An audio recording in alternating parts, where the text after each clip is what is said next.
Okay, good evening, everyone. It's about 7:01 at this time.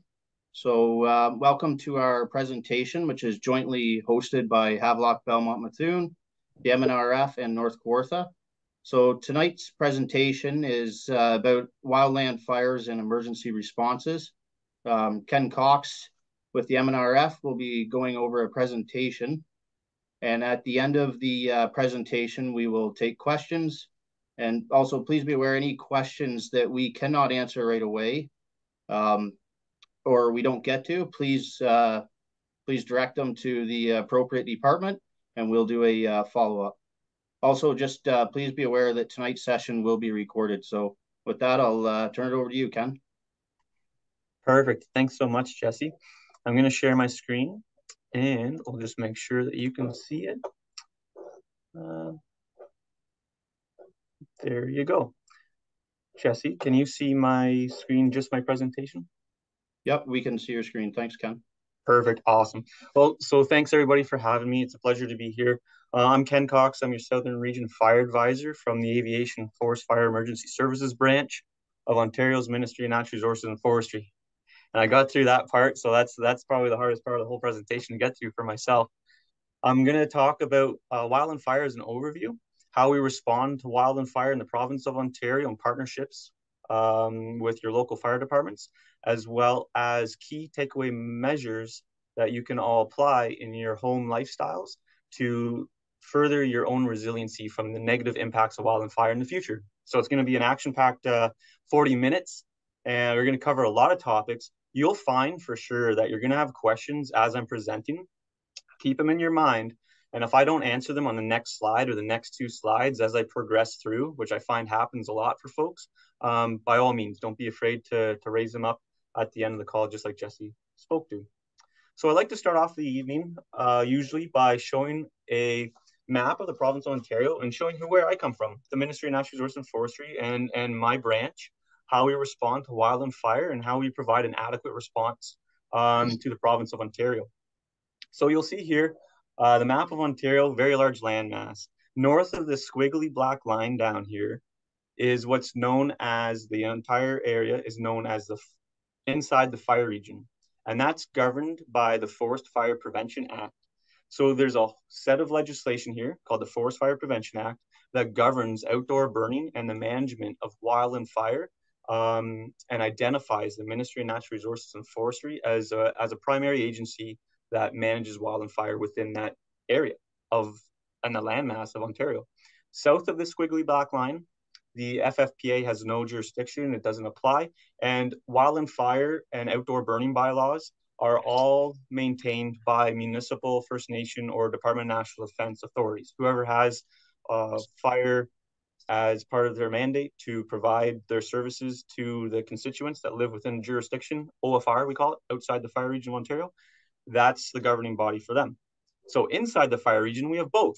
You have your local municipal fire department as an example, and then you have the Ministry of Natural Resources and Forestry. Both have regulations on outdoor burnings, and both of them have to be adhered to. So you essentially have two sets of legislation to follow and abide by. Hence why sometimes the messaging can be confusing, and that's why it's critical to always know the area that you are in, who jurisdiction you're within, either HBM or North Kawartha, for example, and you know from their websites or from contacting the fire chief what your local parameters are. So the province, for the Ministry of Natural Resources and Forestry, the large landmass like I spoke to, it has to be broken up into manageable sections to be able to provide an adequate response within geographic regions. And that's what you see here on your screen. You'll see lots of red lines. For example, Haliburton, down here in the south in southern Ontario, it's got a red line that encompasses it, and this is called a response sector. So Haliburton is a response sector, and the fire management headquarters, located strategically in the middle somewhat of that response sector, holds the crews, so fire rangers, as well as pumps, hose, you name it, all the resources that we need to respond to a normal fire load in this geographic region, this response sector, is hosted out of Haliburton. On a day-to-day basis, those resources are pre-positioned across a sector. Sometimes we'll have crews pre-positioned over in Pembroke in case there's a high hazard over in Pembroke and a lower hazard over on the Parry Sound side, for an example. On top of that, you also have helicopters as well as fixed-wing aircraft, aka water bombers, that we pre-position across the sector, not just across the sector, but also across the province. So as you look across the province, you'll see Red Lake, Pickle Lake, Sioux Lookout, Thunder Bay, Geraldton, Hearst, Cochrane. I can name them all, but I won't. Each location does the exact same thing for that geographical region, and they provide an adequate response within that. You might think, well, wildland fires don't follow lines, right? And they absolutely don't. They're crossing lines all the time. Some areas, Haliburton, for example, might get an escalated fire situation, whereas on the west side of the province, Red Lake might have 0 fires occurring because they're soaking wet. When that occurs, all of our resources are very mobile. At a moment's notice, my phone will go off and tell me that I got to go to Sioux Lookout to be a function up there because they're anticipating or forecasting a lot of fire on the landscape, and we'll mobilize and shift as much resources as needed to meet that rise in fire load to provide an adequate response. So resources across the province are always mobile for us. That's kind of probably the exciting part of the job. If you know any folks that are up to the task of being extremely mobile, not knowing what the day is going to bring tomorrow, it's a pretty exciting career. So I can't say enough good things about it. I've been doing it for 16 years and going into my 17th year. And I'm very happy to be able to work with a lot of great people. That being said, the province of Ontario isn't the only province or territory that manages fire this way. Pretty much all other provinces and territories have a very similar approach to wildland fire management within their provinces or territory. And additionally, let's say Ontario's escalated while BC and Alberta are soaking wet, they'll send over provincial resources nationally to assist Ontario and vice versa. Ontario will assist them in their endeavors. So we've gone to Quebec, New PEI, Manitoba, Saskatchewan, Northwest Territories, you name it, all on a regular basis. And they all come here on a regular basis. Additionally, to further explode that out, you can also look at it internationally as well. So Ontario in 2018, for example, had Mexico fire attack teams, Australian attack teams, New Zealand, you name it. We've also had in 2021, during that busy fire season, multiple interagency response folks coming over. In 2023, very busy fire season nationally across Canada. We had France, South Africa, Costa Rica, Australia, of course, again, New Zealand, of course, again, and Mexico, not just to name a few. So it's an international approach to wildland fire management, and we partner with all those international agencies to meet the fire load or meet the forecasted fire load, and then, of course, decompress when there is no fire load. And then Ontario assists those partners when we're wet, and we can. So that's how it's broken up internationally, nationally, provincially. But what about locally? Locally, very similar, just smaller scale, right? If you look here locally on your screens now, you'll see a map of your local area, the North Kawartha and then HBM down here on the bottom side of the map. You'll see all these crisscross lines everywhere. And what that is that's indicating through an agreement that's set out every winter, every municipality across the province works in partnership with the Ministry of Natural Resources and Forestry to determine who's going to look after what area of wildland fire should a call come out as primary response, and who's going to follow up and supply them with additional assistance when needed and when required. So it takes all winter to plan all that out, the communications aspects, the planning aspects, the access aspects. And at the beginning of the fire season, April 1st, if not before, we have a well-oiled plan to come together in terms of who responds to what primarily, and then who assists who secondarily. If you had all the red dots I should mention here on your screen are fires that happened in your area since 1967. For the most part, these are all 0.1 up to 10 hectare size fires. So a hectare is about the size of a football field, and if you can think of 10 hectares would be 10 football fields in size. There are some fires that grew a little bit bigger. There's a lot of fires there that are just 0.1, so about the size of my office right here that escaped a campfire, and anywhere in between. When these occurred, if you had a fire start here where I've highlighted and put a black dot, that's Ministry of Natural Resources response. We're called out and we respond immediately and then notify the Township of North Kawartha, Jesse Lamb, on the call, fire chief, to say, hey, we got a fire in your area. We're responding. No assistance required. Same thing goes on here for this area, but you'll see it's in the hash mark section. That means the municipalities are responding primarily. They're going to call us and say, Jesse Lamb's going to call us, or the officer, and say, oh, we're responding to a fire right off of this road, XYZ. Here's where it is. No assistance required. Or maybe assistance is required. Then we both respond. Same thing goes for HBM. Same thing goes for Wollaston, Marmarin Lake. I could name over 199 of them across the province, and that's how we respond to wildland fire. Some of the tools that the Ministry of Natural Resources and Forestry brings to your table are water bombers. You probably have seen this one for sure. It's a twin otter water bomber. This is actually taken from the Centennial Lake fire. I probably just remember the public. I think I got it off the news, to be honest. And in here you can see it's scooping up water off of a lake, and then it comes along the side of the fire, drops that water. It reduces the intensity to allow our ground crews, either Jesse Lamb's team, maybe Ray's team from HBM, to be able to follow up the perimeter of that fire and extinguish it from the exterior, working inwards, following the progress of air attack. That's the air attack's role. You don't always see them, but when you do, that's what they're doing there. Here, you can see the CL415. That's a staple point for Ontario, as well as a lot of other provinces and territories across Canada have them as well. The province of Ontario owns and operates a fleet of 9. Some of you on the call might think that's too many. Some of you on the call might think that's too little. I've heard both sides of the argument, and the truth is it depends on the fire load, right? When Ontario's fully escalated and we need them, they're incredibly valuable aircraft, invaluable aircraft, I would say. They save firefighters' safety, they keep firefighters safe, and they reduce fire intensity. When it's super wet, like we've seen in 2022, those aircraft don't just stay stationary, sit in Ontario. They're assisting Quebec, Saskatchewan, Wisconsin, Minnesota.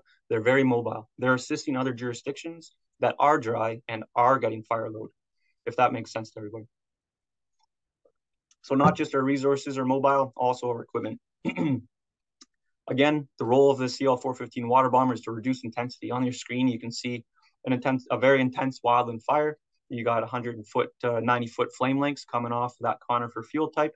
That's much too intense for a firefighter to be alongside, even with our PPE. It's just too hot.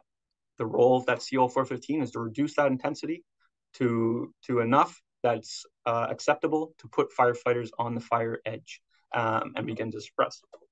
Our training that we collaboratively and cohesively deliver with all municipal departments, First Nation departments, and Canadian forces across Ontario is the same core training that our Ministry of Natural Resources and Forestry fire rangers have.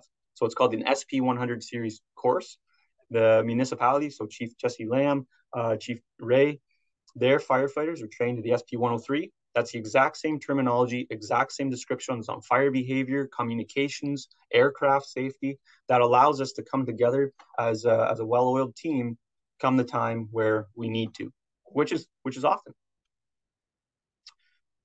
Helicopters. That's how we get around to about 9 out of 10 fires for the Ministry of Natural Resources and Forestry. Think back to that map I just showed you. Haliburton's in the area of Southern Ontario. Southern Ontario is a pretty large landmass. To be able to drive from Haliburton all the way over to Pembroke takes quite a bit of time. Helicopters alleviate that time lag of response. They allow us to quickly respond to wildland fires across that geographical region and then outside of too, to support our partners. When a helicopter arrives on scene, it also hosts an aerial platform, giving us a bird's eye view of the incident that's occurring, allowing us to see what's burning, what's going to burn, and then where values are, human values are. I'm going to describe why that's critically important in terms of fire response and how we manage that fire on the landscape in a little bit.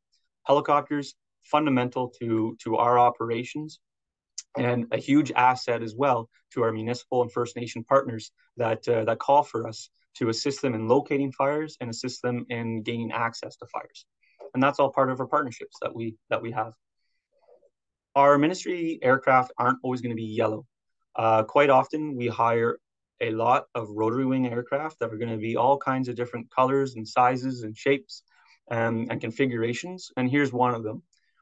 So you can see here this medium helicopter, we call it, is a little bit larger helicopter than the ministry-owned yellow EC-130. And this helicopter here on your screen is a huge asset to our operations in terms it can take a full 4-person ranger crew, drop them off on a swamp or a lakeside or a riverside, you name it, wherever the landing site is. They unload all their equipment. And after they unload all this equipment, the helicopter picks up, and on the bottom of it, there's what's called a belly tank.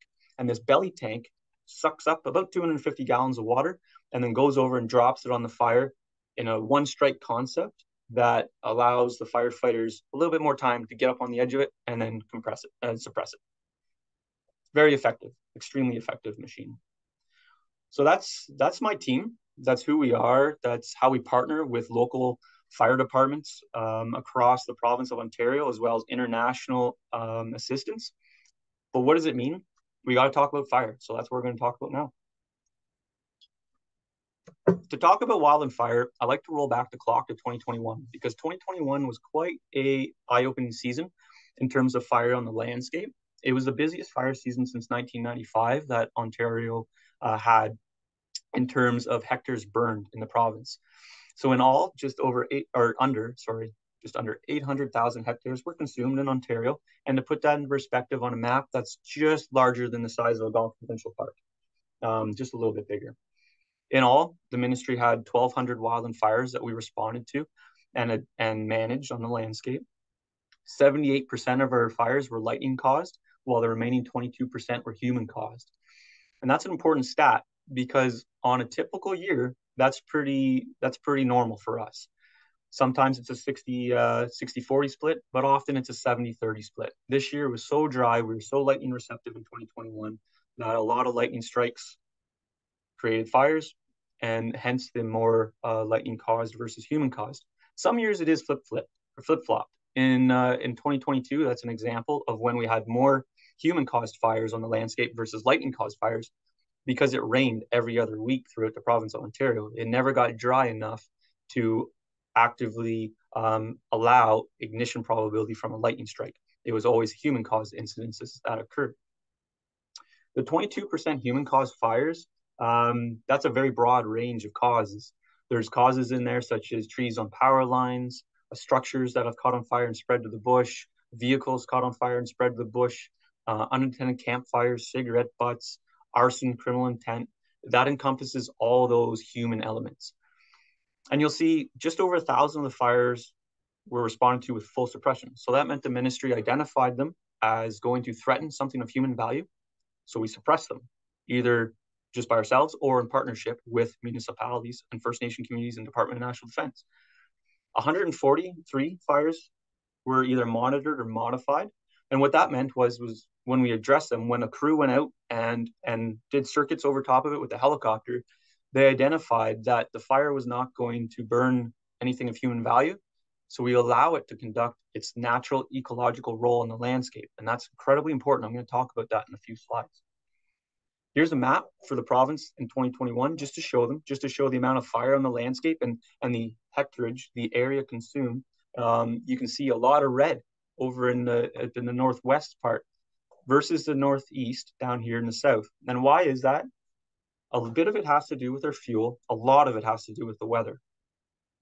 You see down here in the south, we have a lot of deciduous forest or a lot of mixed wood forest. And anytime you have a deciduous forest, that broadleaf component holds a tremendous amount of moisture in those broadleaves. So that's your maple, your oak, your beech, broadleaf tree species, your deciduous tree species. Whenever you have pure conifer forest stands, the conifer pine needles hold much less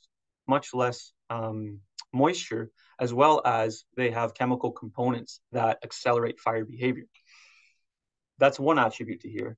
Another compounding factor that led to a lot of fire in the landscape in 2021 was the weather. We had a tremendous drying trend and a drought condition that settled over the northwest and allowed a tremendous amount of lightning fires to take and to grow. Will that ever happen in Southern Ontario? It could. It would take extreme dry conditions for that to occur, but it could very well occur. The other thing to consider is the fire growth. And if the fire growth, you could get just as many starts, but are the fires going to grow and behave the same way they do in the north? Not with the conifer component versus the deciduous component down here in the south. That's just a key takeaway here from this map. Let's look at 2022. 2022, not a lot of red on the map, right? It was a quiet year in terms of wildland fire after the springtime. 2022 started off with a huge bang, very dry, very contentious and problematic fire numbers in the springtime before green up. So now, right now, you look out your windows wherever you are in central Ontario listening to this, you can see all the fresh growth coming out and greening up, right? What that does is that holds moisture. And when the fire front comes through, when it hits that moisture-bearing fuel, it slows down. If it didn't have moisture-bearing fuel there and it just had dry, dead leaves and pine needles all on the forest floor that were getting full solar effect from the sun because there's no leaf coverage shadowing that, that's a more active fire time, and it's in the springtime for us in central and southern Ontario. We had that, and then the way that the weather patterns cycled for the remainder of the 2022 season, even though we had hotter conditions, and you can argue climate change or climate adaptation and whatever you want to say about it, the ultimate aspect of that is the temperature was a little bit higher for an average. That doesn't just give you fires on the landscape, that also could give you extreme cellular storm development. And that's what we've seen in 2022. I'm sure a lot of you in the central Ontario region that are listening to this, especially North Kawartha, HBM, Wollaston, Limerick, all that down to Tweed and all that area, you guys got hammered with derecho storms and tornadic events and the effects of that gradual increase in temperature.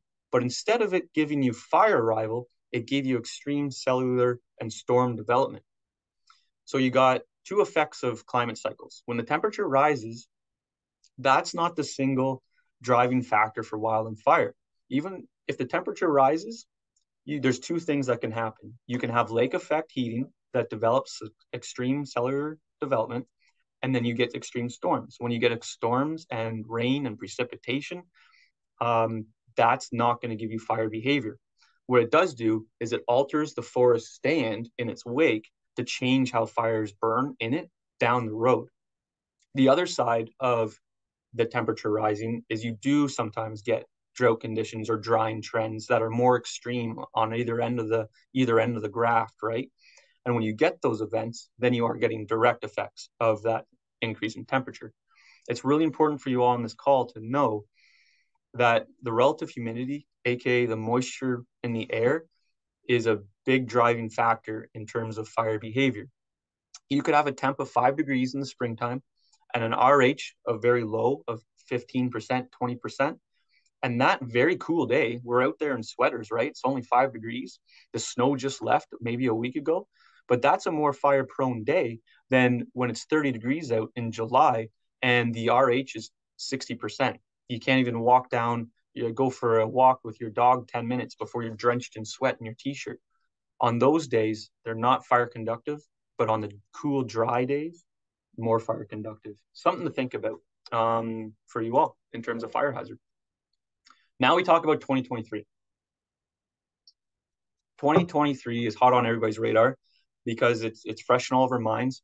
It was the busiest fire season Canada had since ever, since we recorded the history of it. Traditionally, we consume about 4 million hectares of land across Canada. In 2023, we've seen 18.4 million hectares consumed across Canada. That's a huge jump, right? Compared to where we're looking in terms of regular about 4 million. For Ontario, is just above average. We've seen, I think it was just over, actually I have it written down here just so I can get you exact numbers, 743 fires in 2023. So well below the 1,200 threshold there in 2021. But the difference was you were all impacted much more. So what happened here in 2023 is after, for example, Halifax and Sydney, Nova Scotia had that devastating wildland fire event occur within a wildland urban interface, unfortunately consuming quite a few homes and structures. A low pressure system developed over top of that area, the Maritimes. And what it did was it pulled cool, dry Arctic air down from northern Quebec. It fueled all the fires that were burning in northern Quebec and some of them in northern Ontario. And it drove all that smoke straight smack dab into southern Ontario. Typically, when these fires are burning up in the north, in northern Quebec, northern Ontario, the winds aloft are pushing the smoke out over towards the Labrador Sea, never really to be seen again, and not to affect any human communities or more little amount of human communities. 2023 was an anomaly in terms of it affecting folks. So let's talk about the negative impacts of fire. What does that mean to us? Well, obviously you all know on this call that wildland fire can unfortunately consume and burn and spread to human values, whether it's timber supplies, communication towers, hydroline corridors, entire communities, single structures, outpost camps, cottage subdivisions, you name it. That's what can happen, right, in the boreal forest. The other attribute that I want to talk about in terms of negative impacts is the smoke impacts. Those smoke impacts, which you all felt in June, and I just described on how they came about you, can affect communities a very long way off. And that's just how it unfolded in 2023. So what does 2024 have in store? Unfortunately, I have absolutely no idea. That's just the nature of wildland fire for the most part. We, as humans, are very good at creating forecasts, predicting what's going to happen. But I think you can all attest to the last time you watched the weather patterns develop over top of your news or wherever you get your weather from. Sometimes they're wrong, right? Sometimes our forecasts are wrong. That's why I say I have no idea. For 16 years I've done this. I've been told every spring going into it what to expect, and very seldom are they ever right, if ever. It's just so dynamic in terms of the way the weather turns out. We're very good at looking 5 days ahead. 10 minutes from now, I know exactly what it's going to be outside my window, what it's going to be like out in the bush. But to ask me 5 days from now, yeah, I got a good idea. Guess. A month from now, 2 months from now, it's a hard guess to take. But we do have very good forecast abilities, and they are predicting a busy season for all of us across Canada. So we'll see how that folds out. Now, as much as wildland fire has negative impacts, those negative impacts are really only felt by humans as a species. Pretty much all other native species that call this great landmass home benefit from the natural ecological role of fire, cleaning the health of the forest. And that's key. So us as humans, we took permanent infrastructure like the building I'm sitting in right now, and we plopped it right into a fire regime-driven ecosystem. It's burned traditionally since the last ice ages have left, right? Either from the application of fire from First Nations, fostering tremendous habitat structures for the variety of wildlife that they lived with, up into the lightning-caused fires, that natural phenomenon, right? Wildland fire has been an integral disturbance part of grasslands and different forest covers for as long as the forests and grasslands have been there.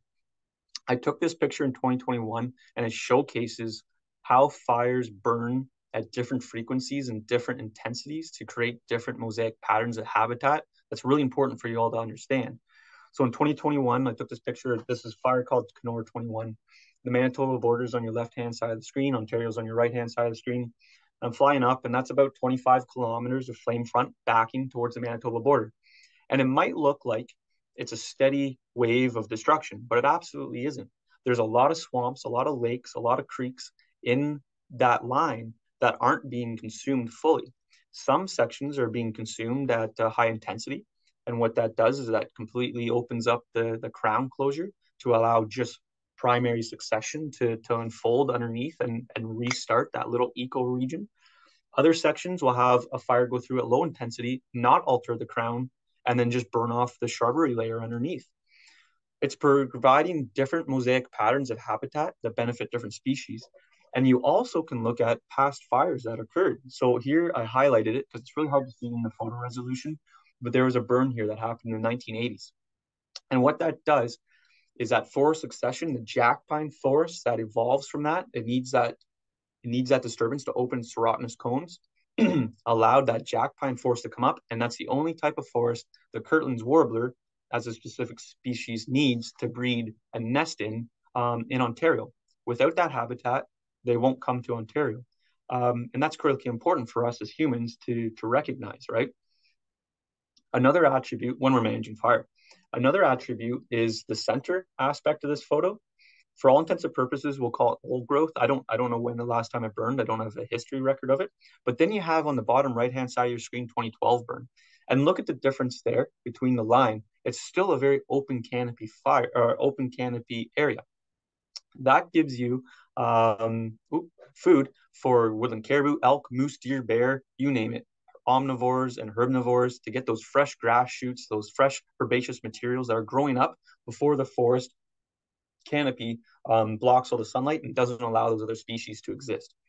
That's how fire is important for the landscape, and that's why it needs to occur across Ontario.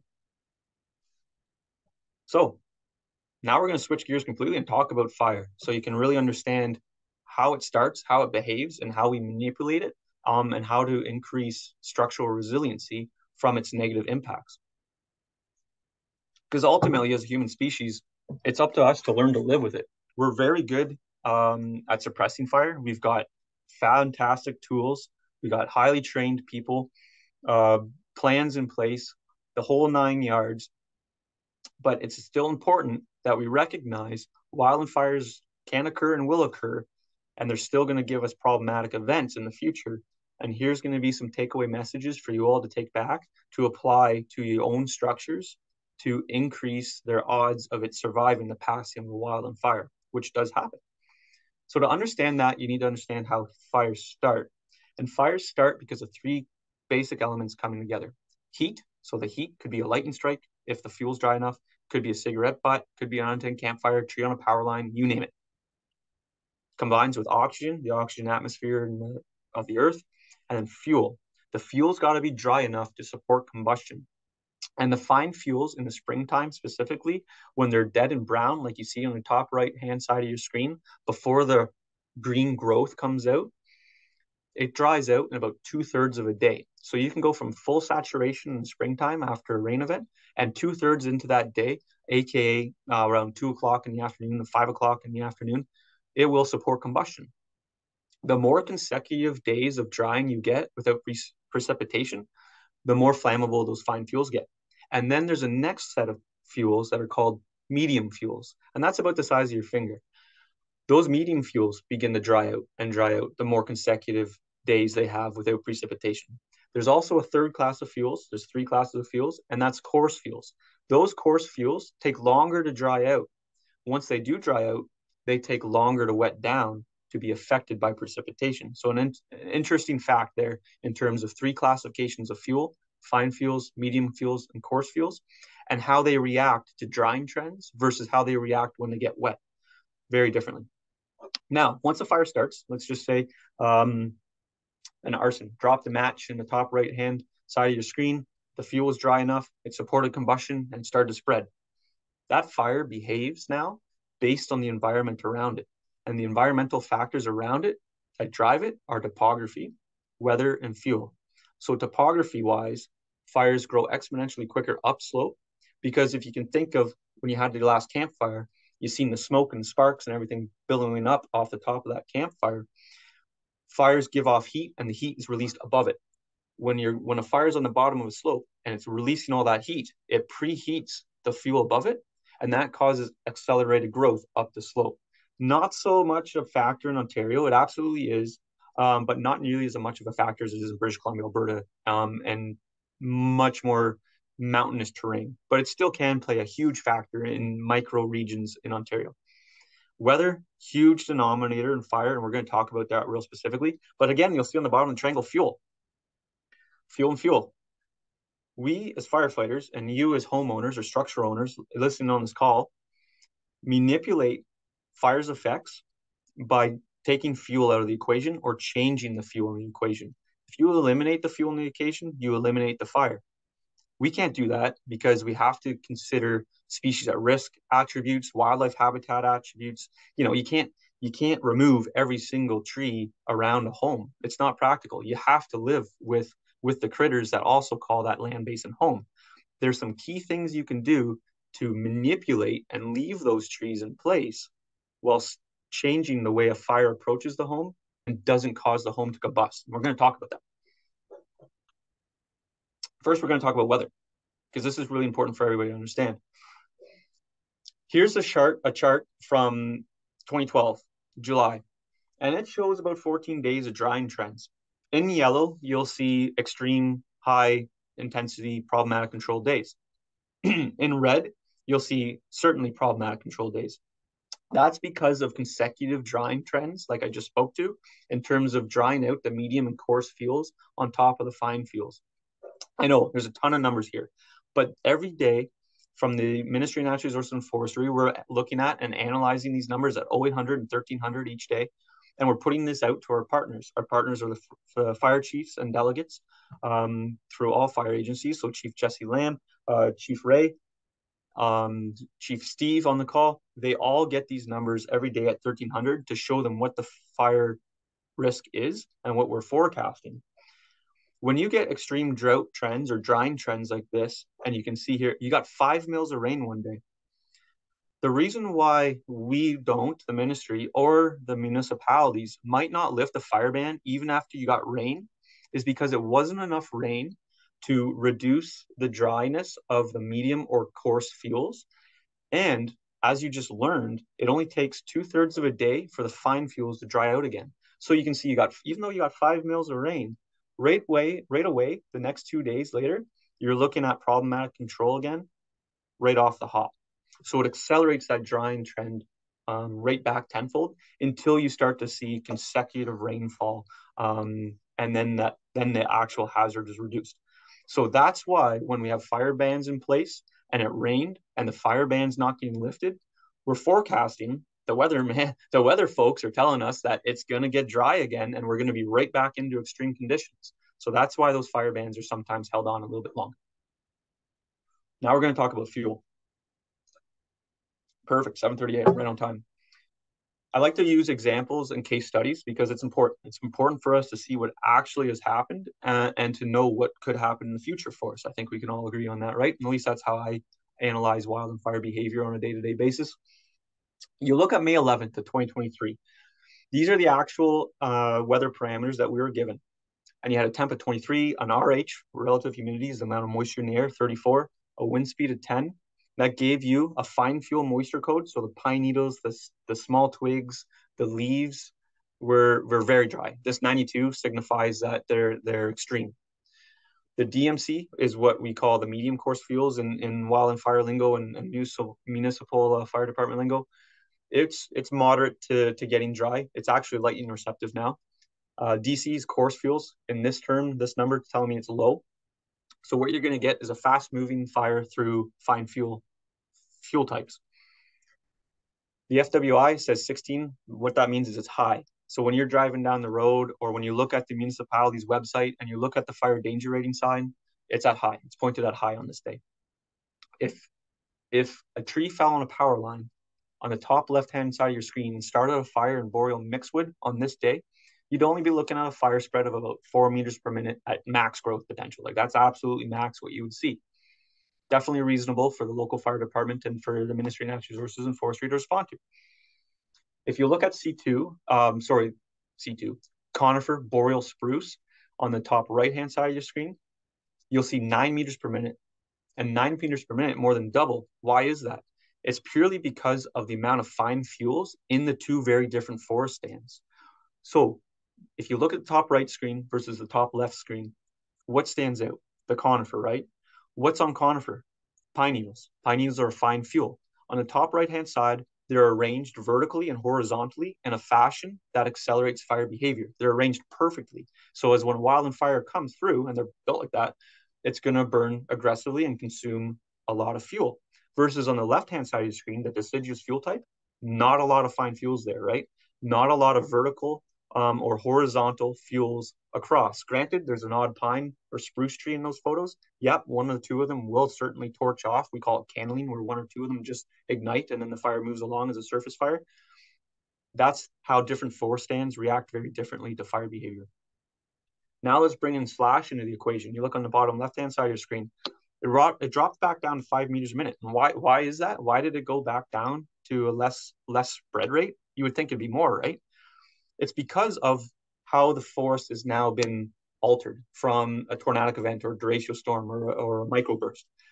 Look at that photo and you see all these large boles of trees.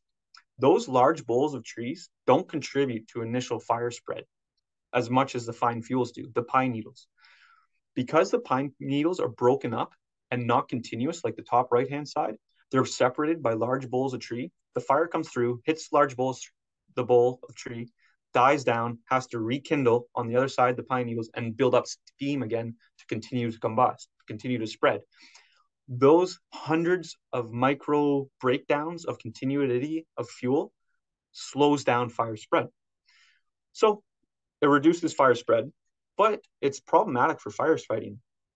Can you imagine being a firefighter in this bottom left-hand side of your screen and having to climb with 60-pound weight gear on your back on a 25-degree hot day, trying to get to a fire that's on the other side of that? It's not impossible, but it's very taxing. It's incredibly difficult for first responders to manage fire, respond to and suppress fire in these fuel types, in these slash damage fuel types, because of that, because of the climbing over, because of the nature of the fire seeding underneath the boles of trees that you have to put more water on. It takes longer to suppress, takes longer to control, takes more people power and resources to deal with it.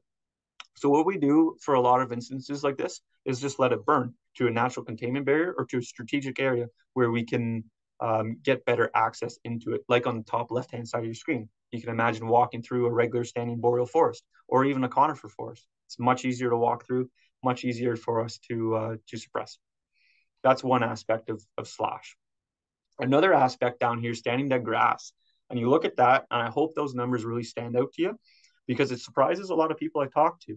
You're looking at 24 meters per minute, same day, just different ignitions and different fuel types.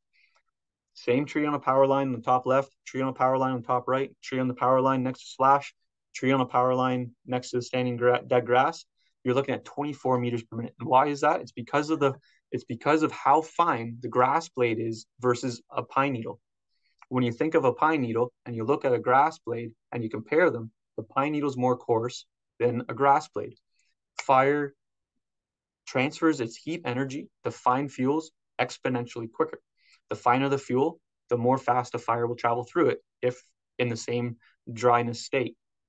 Does that make sense to folks? I think it will. And standing dead grass is just that. It's got to be dead and brown. If it's green, it's full of moisture. It's actually the opposite. We actually classify that as a safety zone in the summertime when we're fighting wildland fires. That would be a strategic anchor point for our crews to retreat to because it's actually got 0 to 0.1 meters per minute per spread when it's green. Pretty interesting. A lot of folks find that very interesting anyway. So what do we do about it? We speak to FireSmart Canada. FireSmart Canada is a national program that all provinces and territories adopt and promote to the public and fire departments and fire agencies to increase structural resiliency from the negative impacts of wildland fire. First and foremost, it talks to vegetation management, aka fuel management. We talk to a lot of other aspects, including public education, and that's key. It's one thing for me and my team to know how wildland fires start and spread and how they burn down homes. It's another thing for the people to know that and how they can take their own actions to protect their structures. Interagency cooperation, cross-training, and emergency planning are fundamental as well. And we do that a lot with all your municipal fire departments. Jesse Lamb, I just did emergency planning and cross-training exercise with them. We got another ones lined up with Ray, more lined up with all the other municipalities across the province. Very busy role, but that's also what we do all winter long. So why do homes burn? That's what you're here for, right? You want to learn how to increase the chance and survivability of your own homes and your investments. 90% of the time in Canada, homes are lost to embers and spark transport. And that might be an interesting stat for you, but it's incredibly important because a lot of folks think of a wall of flame coming towards the structure and they think that's how that structure is going to be lost. And it's not the case. It's only the case for about 8% of structural losses across Canada. Extreme heat, extreme radiant heat from a nearby spruce forest, that only attributes to about 2% of structural losses. And in fact, it actually retreats back to ember and spark transport, because what happens in extreme heat is it shatters single window panes in remote buildings.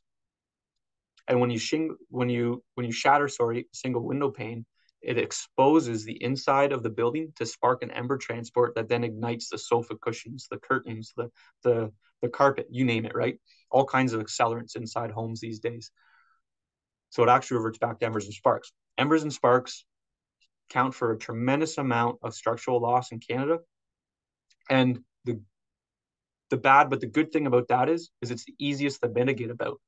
If you can't do anything at all, or you don't want to do anything at all around your home because you have species at risk concerns, you got shoreline bylaws to follow, to amend by, you got heritage, cultural aspects that you can't do anything with the vegetation around the structure. If you just make the structure as non-combustible as possible, you've increased the survivability of that structure 90%. Everything else is only 8 to 2% increasing as you move outward from the structure. So FireSmart Canada speaks to just that. We speak to, if you do anything at all, do the immediate zone, treat the structure itself to make it as non-combustible as possible, and then work your way outward if possible. And that's the best bang for your buck and for your time. You might think, well, Ken, these are great pictures and pictographs and diagrams and whatnot, but does it matter in real life, or does it actually work? And I'm here to tell you it actually does work in real life. So in my 16 years, I've seen it countless times. And then one time I was responsible for an incident in 2017. And this is a photo from that incident on the bottom of your screen, right underneath FireSmart Canada's diagram. And it showcases FireSmart Canada's diagram perfectly. This home here on the left was subjected to a full crown fire that I had to prioritize other values to protect before this one. I had to leave the structure on its own. Thankfully, the folks practiced FireSmart before they left, and they evacuated and they followed all measures. And this home was saved by their mitigation measures and FireSmarting it upon itself from a full crown fire, from an intensity class 5 fire. The fire in the background, you can see torched off the crown. All the conifer components are missing. When it got close to the home, keyword conifer, was pruned to distances about 3 meters away from each other. So when the trees were on fire and they got to the separation point where the person separated them, there was no more fuel. So the fire dropped to the ground. For coniferous trees, you can leave deciduous trees as much as you want. That fire, of course, spread on the ground because you live in Canada. You have to live next to the forest and the grasslands and whatnot, and that's fine. The fire continued to spread on the ground, but at a reduced intensity.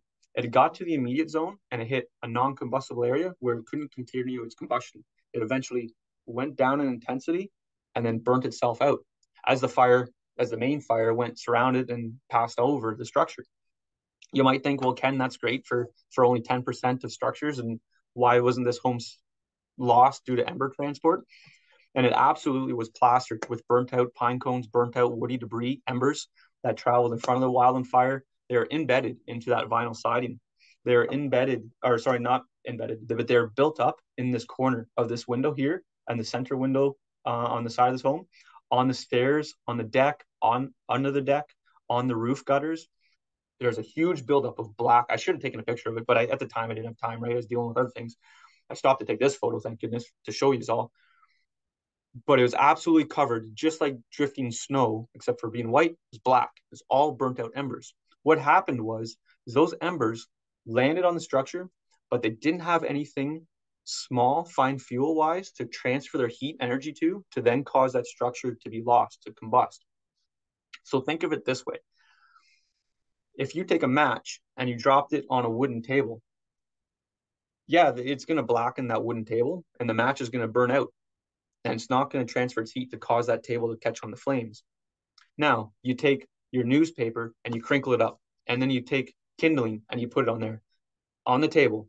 You drop that match on the paper and the kindling, the paper catches on fire. It creates more heat. It causes that kindling to catch on fire, causes more heat, which then causes that table to be subjected to an immense amount more heat. By practicing FireSmart Canada techniques on the home itself, you're basically eliminating the fine fuels, aka the paper of that equation. You're eliminating the dry pine needles, the small twigs, the leaves on the roofs, on the decks, under the decks, and you're eliminating this ability of a spark to transfer its heat energy to a fine fuel to combust, to then cause the loss of the structure. That's how 90% of them are lost, and that's how you can protect your own home 90% of the time.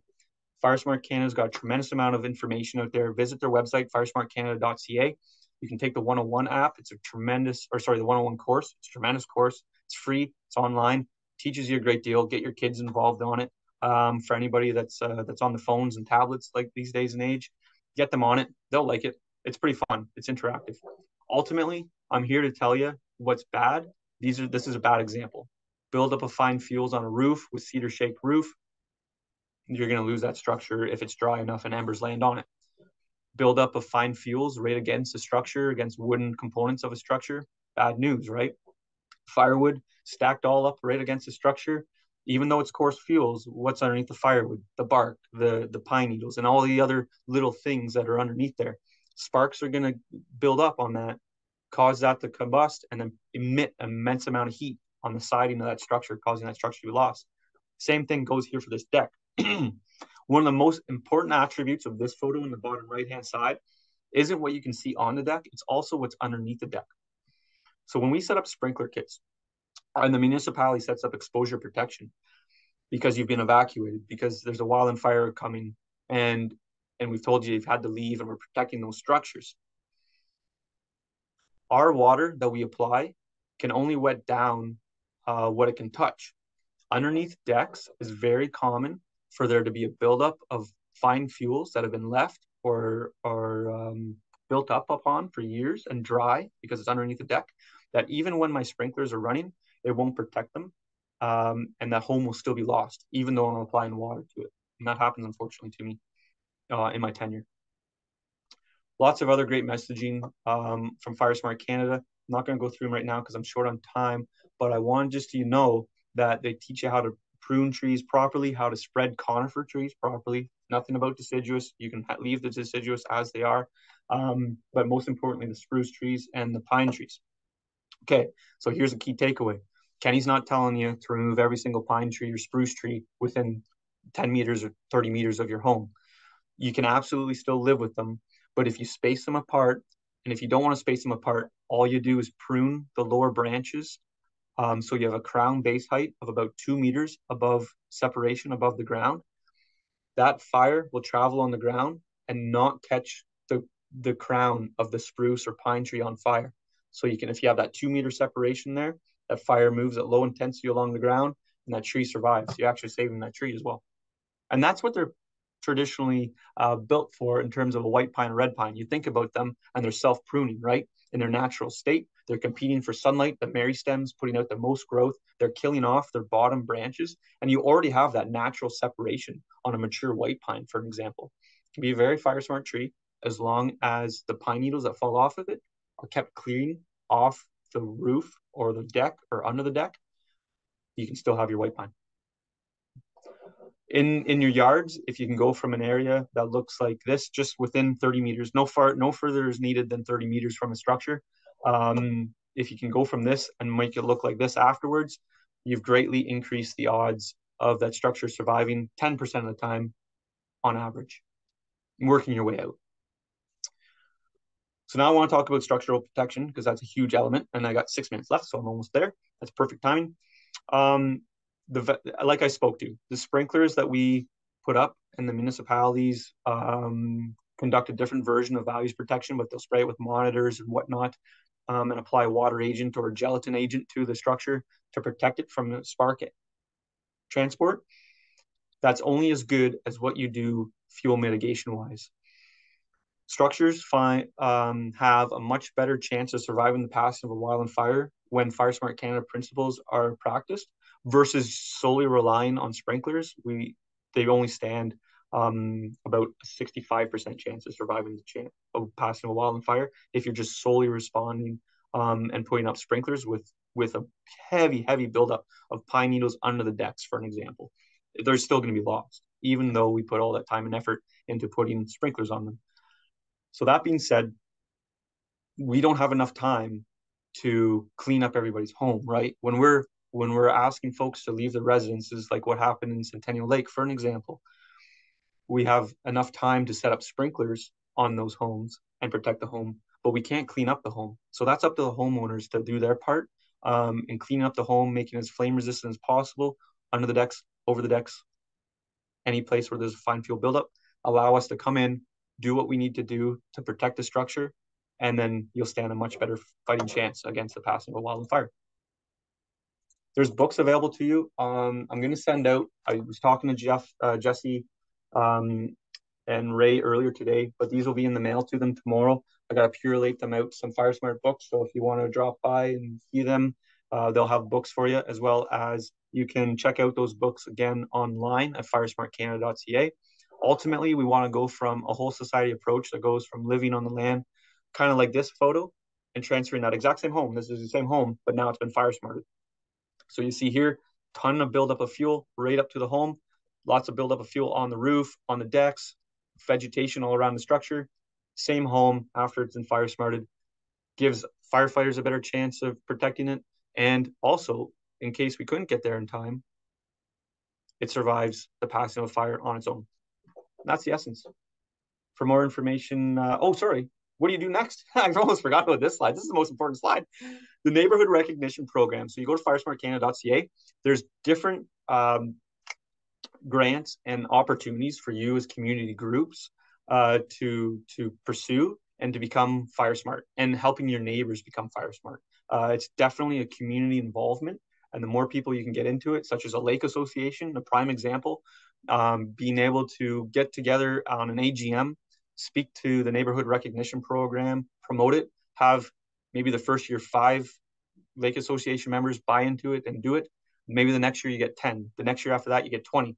Before you know it, after 5 years, maybe the whole lake will become fire smart. Probably not. There's a few folks that won't ever do it, and that's fine. It's up to them.